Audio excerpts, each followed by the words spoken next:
C'est quand même dommage d'avoir un show plutôt correct avec d'excellents combats et de terminer sur un main event assez catastrophique.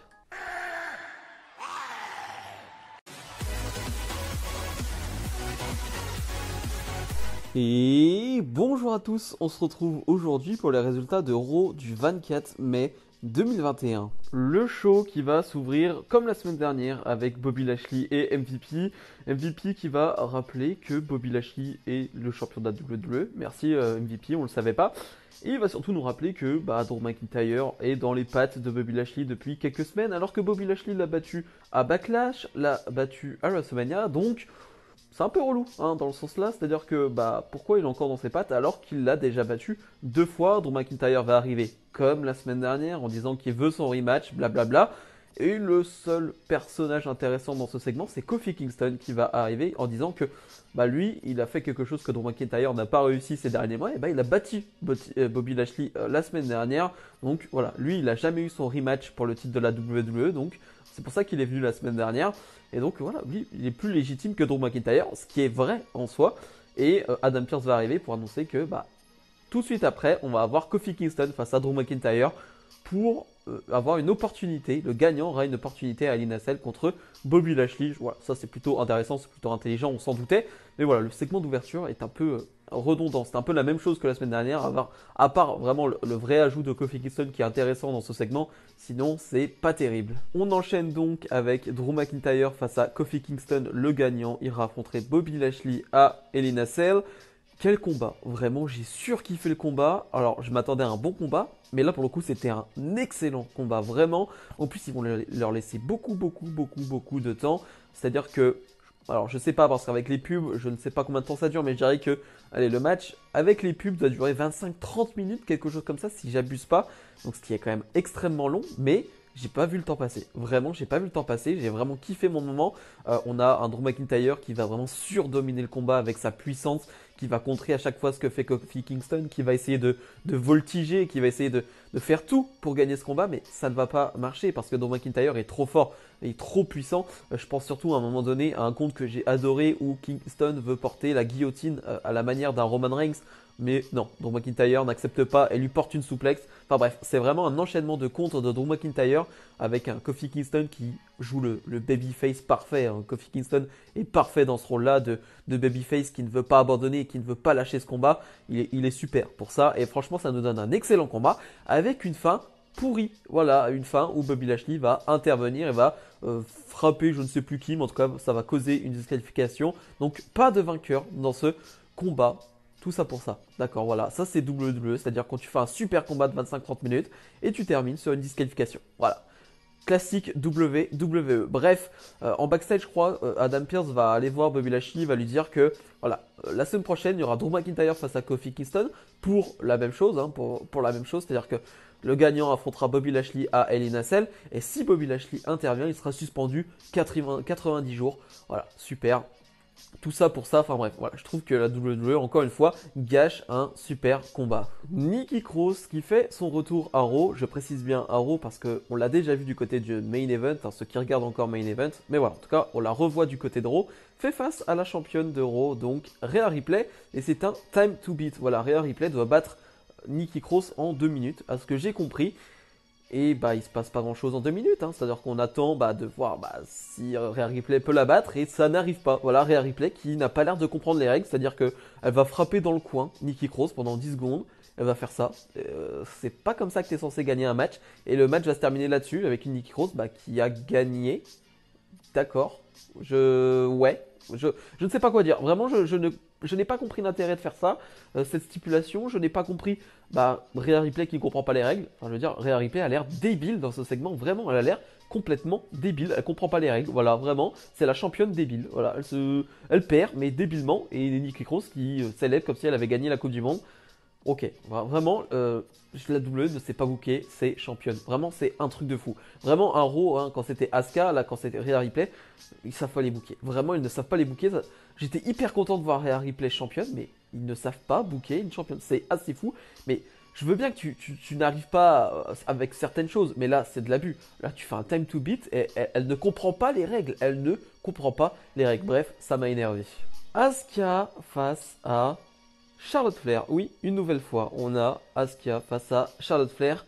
J'en ai marre. Vraiment, j'en peux plus. Vraiment, je n'en peux plus. Et c'est là où la WWE est très forte quand même. C'est très très fort. C'est presque du génie, j'ai envie de dire. C'est-à-dire que tu as quand même Asuka face à Charlotte Flair, qu'on a déjà eu la semaine dernière, hein, qu'on a déjà eu à peu près 4 milliards de fois, qui sont peut-être les deux meilleures catcheuses de Raw. Enfin, en tout cas, voilà, c'est vraiment deux de tes meilleures catcheuses de ton roster. Et bah, ils arrivent, la WWE, à te faire que tu sois lassé de ce combat. Et ça, c'est très, franchement, c'est très très fort. C'est quand même toujours des bons combats. Là, le combat est un peu moins bien, je trouve. Et en plus, il est très très long. Il dure un peu trop longtemps. Mais ils arrivent quand même à faire que deux de tes meilleures catcheuses, et bah, tu t'en fiches. Et ça, c'est presque du génie. C'est presque un talent, j'ai envie de dire. Non, mais sérieusement, c'est pas possible. C'est pas possible de nous remettre Asuka face à Charlotte Flair une semaine après. Alors, oui, Asuka avait gagné la semaine dernière. Donc là, on se doutait un peu du résultat, hein, forcément. Donc voilà, bref, ça m'a énervé de revoir ce combat qui est, comme je le dis, un peu trop long, je trouve, avec un travail sur la jambe de Asuka, hein, de la part de Charlotte Flair qui est intéressant. Et surtout, moi j'ai retenu une prise, hein, c'est Charlotte Flair qui reprend une prise de Andrade. Andrade qui n'est plus chez WWE mais qui est le petit ami de Charlotte Flair. Voilà, vous savez, c'est quand Andrade fait mine de porter un big boot, mais en fait il part sur un gros coup de coude. Voilà, Charlotte Flair va le faire et j'ai trouvé ça trop trop cool. Mais bref, Charlotte Flair qui va gagner avec un petit paquet, je crois. Non, elle va gagner, ouais, si, pendant que Asuka fait sa Asuka Lock, comme d'habitude, elle va porter son petit tombé. Donc c'est même pas une grosse victoire de la part de Charlotte Flair. Et on nous apprendra dans la soirée que Charlotte Flair va affronter Rhea Ripley à Hell in a Cell. On s'en doutait, là aussi, franchement, je m'en doutais que Charlotte Flair allait arriver tout de suite dans la course au titre et que ça allait directement dénouer, enfin, ça allait directement aller sur un combat face à Rhea Ripley. Voilà, bon, on verra bien, ça va donner un bon combat, mais bon, voilà, moi ça me saoule un peu tout ça. J'avoue que là, le match m'a un peu blasé. Revoir ce match, ça m'a blasé. Revoir Charlotte Flair dans la title picture directement en un contre un face à Ripley, bah, ça m'énerve un peu. Shelton Benjamin face à Cedric Alexander. Alors c'est une petite feud hein, qu'on a depuis quelques semaines que je trouve assez intéressante parce que ça nous avait déjà donné un super combat entre les deux. Et là, bah, on est dans la même lignée, c'est-à-dire qu'on a un vrai bon combat entre les deux. On sent qu'il y a de la haine, on sent qu'il y a de la tension, il y a de l'intensité dans ce combat. Et ça, j'aime bien. Voilà, c'est vraiment une petite feud de mid-card, même très basse mid-card. Mais je trouve ça cool. Voilà, je trouve ça cool parce que ça permet de voir Cedric Alexander et Shelton Benjamin catcher. Et bah, c'est pas mal pour nos yeux, j'ai envie de dire. Donc voilà, ça donne encore un bon combat avec de super enchaînements, avec de superbes comptes. Donc vraiment, c'est un combat que je vous recommande, qui est vraiment très bon avec une fin de match où Cedric Alexander va gagner en mettant les doigts dans les yeux de Shelton Benjamin. Donc victoire de Cedric Alexander. Pas sûr que cette feud soit terminée. Je pense qu'on aura peut-être un dernier match entre les deux parce que ça fait du 1-1. Shelton avait gagné le dernier match. Là, c'est Cedric Alexander. Donc, on aura peut-être un dernier match avec peut-être une stipulation. Ça peut être sympa. Voilà, en tout cas, moi, je trouve cette feud plutôt intéressante. En tout cas, ça me divertit. Matt Riddle face à Xavier Woods. Je dois le dire, c'est mon match préféré d'Euro. Peut-être de la semaine, du mois, je ne sais pas. J'ai trop kiffé ce combat. Alors, je le dis beaucoup de fois dans ce Euro que j'ai aimé les combats. Mais il faut le dire, là, il y a eu des bons combats. Et là, pour le coup, c'était trop bien. Alors, on a une petite feud en ce moment entre Riddle et Randy Orton contre le New Day. Et là, tu as ce Riddle Xavier Woods qui arrive. Alors, je m'attendais vraiment à un bon match. Parce que je trouve que Xavier Woods, c'est pas qu'il est sous-côté, mais bon, bah, il est en équipe. Donc, du coup, on ne voit jamais trop catcher en solo. Mais c'est un excellent catcheur. Vraiment, Xavier Woods vraiment est très bon sur le ring. Face à un Matt Riddle qui est en feu, qui est pour moi le MVP de ce Raw, qui est MVP de Raw depuis quelques semaines maintenant, qui est vraiment excellent, vraiment qui est à un top niveau en ce moment. Et donc on a ce combat et qui va être incroyable. Vraiment les deux vont faire preuve de force physique assez folle, c'est-à-dire que à chaque fois ils vont te sortir des contres avec des souplexes, avec ce genre de choses. Je pense à un contre de Xavier Woods qui va porter Riddle alors que Riddle est au sol, il va le tirer par les bras, il va lui porter une souplex. Enfin, ça n'a aucun sens. Enfin, c'est tellement fou, c'est tellement bon. Vraiment, match que je vous conseille. Vraiment, si vous n'avez pas vu Raw, je vous conseille ce match. Vraiment, c'est un match que je vous conseille clairement. Avec une fin, en plus, où Riddle va te sortir un RKO out of nowhere. Voilà, plutôt propre le RKO en plus. Et il va gagner avec ça. Bref, je trouve que tout est parfait. Le final avec le RKO pour faire une petite référence à Randy Orton. Je trouve que tout est parfait. Donc bravo messieurs, j'ai vraiment adoré ce combat. Et Jay Styles face à Jackson Ryker. Petite feud entre Styles et Omos et Ryker et Elias. Donc autant vous dire que ça, franchement, me plaît pas énormément. Hein, parce que Elias et Ryker, bah, niveau in-ring, c'est pas terrible du tout. Voire nul, hein, faut le dire. Donc on a ce combat qui va pas durer longtemps. Là, on va vraiment pas avoir grand chose parce qu'Elias va un peu intervenir dans le combat. ce qui va un peu troubler AJ Styles et Jackson Ryker va faire le tombé sur AJ Styles. Voilà. Est-ce qu'il y a besoin d'en dire plus en fait? Jackson Ryker qui est l'un des pires catcheurs du roster, hein, n'ayons pas peur des mots, qui est un homme épouvantable. Et bon bref, ça ne reviendra pas dessus. Hein, voilà, bref, c'est pour ça que je n'aime pas trop aussi cet homme. Mais bref, qui bat AJ Styles comme ça en 3-4 minutes. Voilà, Omos va essayer de faire le ménage après, va essayer de s'occuper d'Elias et tout ça, mais bref, ça m'intéresse pas. Je sens qu'on va avoir un match pour les titres entre ces deux équipes et ça ne m'intéresse vraiment pas. Vraiment, ça ne m'intéresse pas. Elias et Jackson Ryker, pour moi, c'est le néant total. Sheamus face à Humberto Carrillo. Déjà, je suis très content de revoir déjà Humberto Carrillo parce que Humberto Carrillo, on l'a vu il y a 2-3 semaines face à Sheamus et le match avait été annulé, avait été interrompu plutôt parce que Humberto Carrillo était blessé à la jambe et donc on ne savait pas trop quelle était sa durée d'indisponibilité. Et finalement, il est déjà là, donc franchement, c'est déjà une très bonne nouvelle que Carrillo ne soit pas blessé. Donc on a ce combat, hein, parce qu'on a cette feud qui était là entre Sheamus et Carrillo. Après, on a eu Ricochet. Mais le match va pas durer trop longtemps. Voilà, c'est pas mal, mais ça dure pas longtemps parce que Sheamus va un peu voler la victoire en faisant un tombé un peu de nulle part et va surtout attaquer Carrillo après le combat. Et Ricochet va faire le save. Voilà, Ricochet et Humberto Carrillo vont faire de bons enchaînements après, vont faire de la bonne voltige. Donc voilà, une feud peut-être à 3 pour ce titre des États-Unis, même si c'est un peu flou parce que Carrillo et Ricochet sont amis, en tout cas sont babyface à mort, donc c'est compliqué de faire un match à 3 comme ça, donc à voir. Je sais pas trop où ils vont aller parce que peut-être que ils avaient mis Ricochet parce qu'ils savaient pas trop pour Carrillo, donc voilà, je sais pas trop où ça va aller. En tout cas, moi ça m'intéresse, Carrillo ou Ricochet. Alors je préférerais que ce soit Ricochet parce que voilà, j'ai plus d'affection pour Ricochet, mais voilà, dans tous les cas, ça va nous donner de beaux combats, donc j'ai hâte de voir où ils vont aller avec ces trois-là. Le main event, Tamina et Natalya défendent leur titre par équipe face à Nia Jax et Shayna Baszler.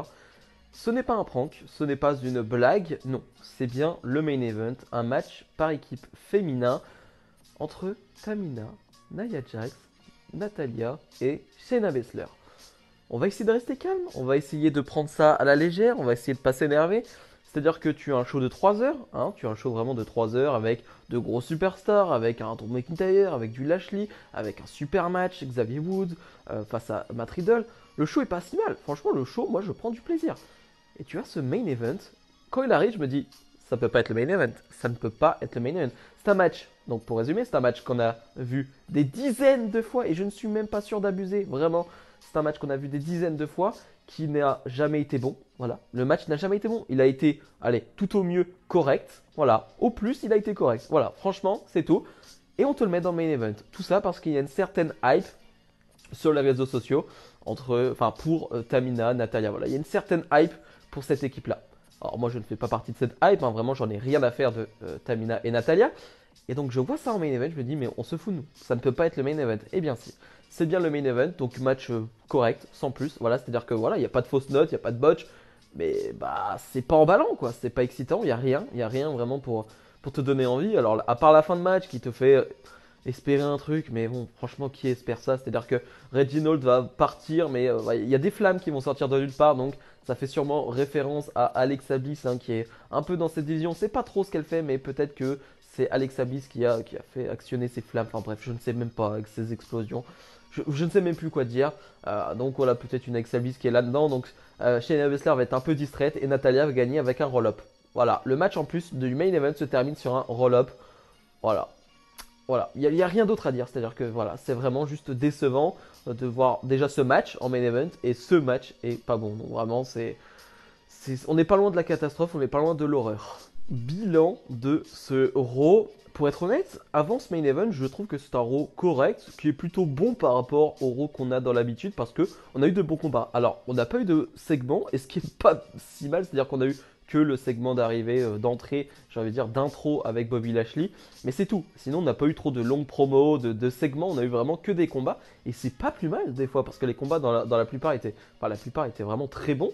Donc voilà, le Raw, je le trouve correct, je passe tout le temps un bon moment. Et t'as ce main event qui me casse un peu tout. Alors, ça va pas baisser ma note, baisser ma hype non plus pour ce Raw. Hein. Je n'abuse pas parce que vraiment, le Xavier Woods Matt Riddle, je le garde en tête. Et vraiment, ça surpasse le main event dans ma tête. Vraiment, donc voilà, je vais pas trop être sévère avec ce Raw. Donc voilà, j'ai trouvé ce Raw correct plus. Allez, on dira correct plus. Un peu meilleur que les Raw des dernières semaines, même si, comme d'habitude, hein, les Raw se suivent et se ressemblent quand même un peu. Bref, dites-moi en commentaire ce que vous avez pensé de ce Raw. N'hésitez pas à mettre le petit pouce bleu et à vous abonner. Nous, on se retrouve dès demain pour la review de NXT. Salut, salut!